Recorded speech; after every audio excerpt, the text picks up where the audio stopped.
AI यानी artificial intelligence, जिसके आने पर लोगों ने कहा था कि अब यह नौकरियां खा जाएगा। मगर क्या तुम लोगों को पता है कि उसी एआई की मदद से आज केरला पुलिस ने इतना खौफनाक मर्डर सोल्व किया है कि उस कोल्ड केस को सुनकर तुम्हारी रूह कांप जाएगी। या फिर इंटरनेट पर कुछ भी अपलोड करने से पहले तुम लोग 100 नहीं 1000 बार सोचोगे।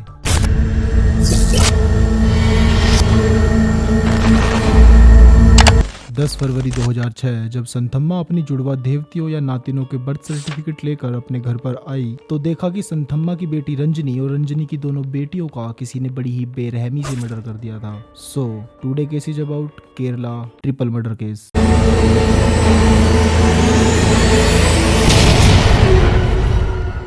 रंजनी, जो केरला के कोलम डिस्ट्रिक्ट के आंचल टाउन में रहने वाली 21 साल की एक खुशदिल लड़की थी, वहीं उसके घर के नज़दीक ही एक दिविल कुमार नाम का लड़का रहता था जो कि एक आर्मी मैन था और पंजाब के पठानकोट में पोस्टेड था। रंजनी और दिविल पहले तो बहुत अच्छे दोस्त थे, मगर एक लड़का और एक लड़की कभी दोस्त नहीं होते, तो दोस्ती के पड़ाव को पार कर कर ये दोनों एक लंबे समय के बाद रिलेशनशिप में आ गए थे। अब रंजनी और दिविल अपनी फिजिकल बाउंड्रीज तो क्रॉस कर ही चुके थे, क्योंकि रंजनी को दिविल पर पूरा भरोसा था कि अब हम लोग शादी करेंगे और वो अपनी लाइफ को उसके साथ एंजॉय कर पाएगी, क्योंकि अपने रिलेशन के टाइम पर वो दोनों काफी ज्यादा कंप्लीट महसूस किया करते थे, खासकर रंजनी। और यहाँ तक सब कुछ अच्छा ही चल रहा था, मगर चीजें तब चेंज हुई जब रंजनी प्रेग्नेंट हुई।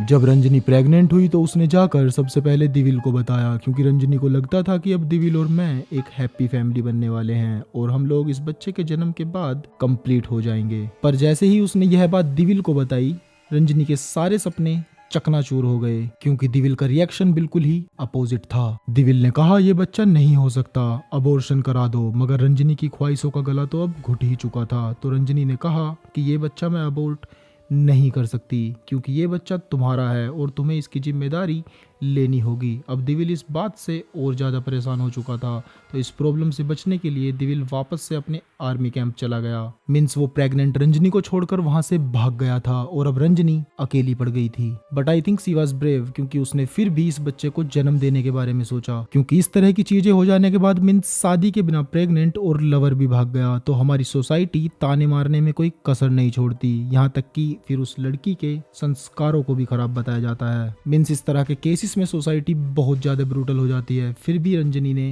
हार नहीं मानी और अपने बच्चे को और खुद को इंसाफ दिलाने में उसने पूरी मेहनत की। सबसे पहले केरला वुमेन कमीशन में जाकर दिविल को डीएनए टेस्ट करने का नोटिस भिजवा दिया, मगर वहीं रंजनी की डिलीवरी डेट भी अब नजदीक आ रही थी, तो रंजनी ने डिसाइड किया कि वो अपनी माँ के साथ तिरुवनंतपुरम के एक हॉस्पिटल में चली जाएगी और यहीं रंजनी की लाइफ एक बार फिर एक नया मोड़ लेती है, क्योंकि यहीं रंजनी की लाइफ में एक अनिल नाम का आदमी आता है और उसने रंजनी से बताया कि वो भी कोल्लम का ही रहने वाला है। और आपको तो पता ही होगा, जब एक जगह के दो लोग आपस में मिलते हैं और बातें करते हैं तो वो बातों बातों में ही मोर कंफर्टेबल हो जाते हैं। और इसी तरह दिन गुजरने लगे और रंजनी और उसकी माँ को अनिल का नेचर काफ़ी हेल्पफुल लगा, क्योंकि वो उनकी काफ़ी मदद किया करता था, चाहे हॉस्पिटल में दवाई लाना हो या रंजनी की केयर करना हो। और जब अनिल रंजनी और उसकी माँ की इतनी टायर्ड सिचुएशन में एक अजनबी होकर इतनी मदद कर रहा था, तो उसको लगा अपनी लाइफ का ये कड़वा सच उसको बता ही देना चाहिए। तो अनिल ने भी उससे वादा करा कि बेबी के डिलीवरी के बाद वो उसकी मदद करेगा दिलीप से बदला दिलवाने में। मगर वो बेचारी ये नहीं जानती कि जो अनिल है वो प्योर आस्तीन का सांप है। दरअसल अनिल दिलीप का ही भेजा हुआ एक प्यादा था। अनिल दिलीप का दोस्त था जो पठानकोट के आर्मी कैंप में दिलीप के साथ ही जॉब किया करता था, मगर अनिल ने रंजनी का इस कदर भरोसा जीत रखा था कि इन सभी बातों से रंजनी बिल्कुल बेखबर थी। अनिल ने दिलीप के कहने पर ही यह काम इतनी सफाई से किया था। अपना असली नाम भी कभी रंजनी को नहीं बताया। दरअसल अनिल, जिसका असली नाम राजेश था, वो ना ही तो कोल्लम का रहने वाला था, वो बेसिकली कन्नूर के सिकंदरपुरम का रहने वाला था। मगर बेचारी रंजनी इन सभी बातों से अनजान थी।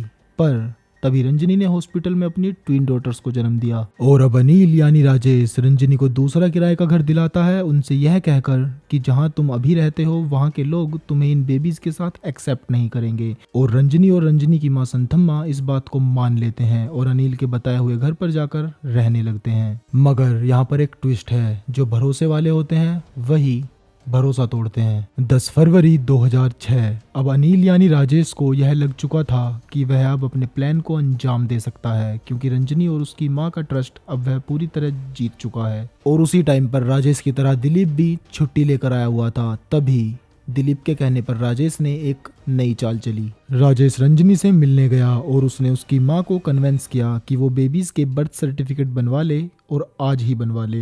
वह उनकी कोई अच्छी सी पॉलिसी उनके भविष्य के लिए कराना चाहता है। यह बात मानकर संतम्मा भी सर्टिफिकेट बनवाने चली जाती है और तभी घर में दिलीप आ जाता है। और फिर जो हुआ वो बेहद ही दर्दनाक था, जिसको बताते हुए शायद मेरी भी जबान लड़खड़ा रही है, क्योंकि राजेश और दिलीप ने रंजनी और उसकी ट्विन डॉटर्स की बड़े ही दर्दनाक तरीके से गला काट कर जान ले ली। रंजनी जिस दिलीप से इतना प्यार किया करती थी, उसके बच्चे को जन्म दे चुकी थी, उस दिलीप को अपने मासूम बच्चों पर और रंजनी पर जरा भी तरस नहीं आया और ये दोनों इस ट्रिपल मर्डर को कर कर वहां से भाग भी गए। जब संथम्मा पंचायत ऑफिस से बर्थ सर्टिफिकेट लेकर आई तो उसके पैरों तले जमीन नहीं रही, क्योंकि जिन बच्चों के लिए उसने इतनी भाग दौड़ की, आज वो बच्चे और उनकी माँ उसके सामने मरे पड़े थे।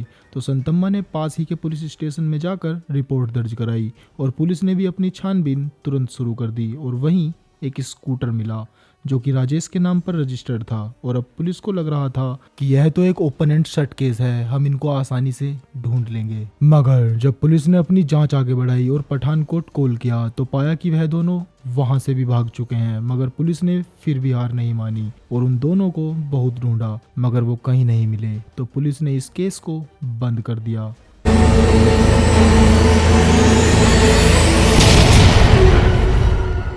और फिर किसी ने सोचा नहीं होगा कि एक माँ और उसकी मासूम बच्चियों को 19 साल के बाद इस तरह इंसाफ मिलेगा, जो आने वाले सालों में 19 years old case solve bye AI के नाम से जाना जाएगा, क्योंकि सच समय के साथ बाहर आ ही जाता है। केरला के करंट एडीजीपी मनोज अब्राहम कुछ पुराने कोल्ड केसेस को रिविजिट कर रहे थे, तभी इन दो तस्वीरों पर उनकी नजर गई जो 2006 की थी, जिसमें वही दोनों कल्प्रिट्स थे, यानी दिविल और राजेश। और यही इमेज मनोज अब्राहम ने अपने टेक्निकल इंटेलिजेंस को दी और कहा कि एआई की मदद से इन दोनों की current age and face structure को तैयार किया जाए कि ये दोनों राजेश और दिविल अभी के टाइम पर कैसे दिखते होंगे। ये फीचर स्नैपचैट के बुजुर्ग फीचर जैसा है, जिसको लगाकर आप बुढ़े की तरह दिख सकते हैं, मगर एआई वाला फीचर स्नैपचैट से बहुत ज्यादा आगे है। जब पुलिस ने उन न्यू फोटोज के बहुत सारे वेरिएशन तैयार किए तो कई दिनों तक परसेंटेज वाइज मैचिंग चलती रही और फिर एक दिन फेसबुक पर डली हुई एक पार्टी फोटो से 90% मैच कर जाती है, जो कि पोंडिचेरी से अपलोड की गई थी। उस फोटो में दिखने वाले व्यक्ति का नाम प्रवीण कुमार था और फिर केरला पुलिस ने यह सारी जानकारी पोंडिचेरी पुलिस को सौंप दी और प्रवीण कुमार को तुरंत जाकर गिरफ्तार कर लिया, जो कि 2006 का राजेश था। यानी राजेश ही प्रवीण था और प्रवीण ही राजेश था और इसके मिलते ही दिविल को भी पकड़ लिया गया। और पुलिस की इंटेरोगेशन में पता चला कि ये दोनों 19 सालों से अपनी आइडेंटिटी छुपाकर नए नाम और नए काम के साथ रह रहे हैं। नए नाम प्रवीण कुमार उर्फ राजेश व दिविल कुमार उर्फ विष्णु और नया काम इंटीरियर डिजाइनिंग का।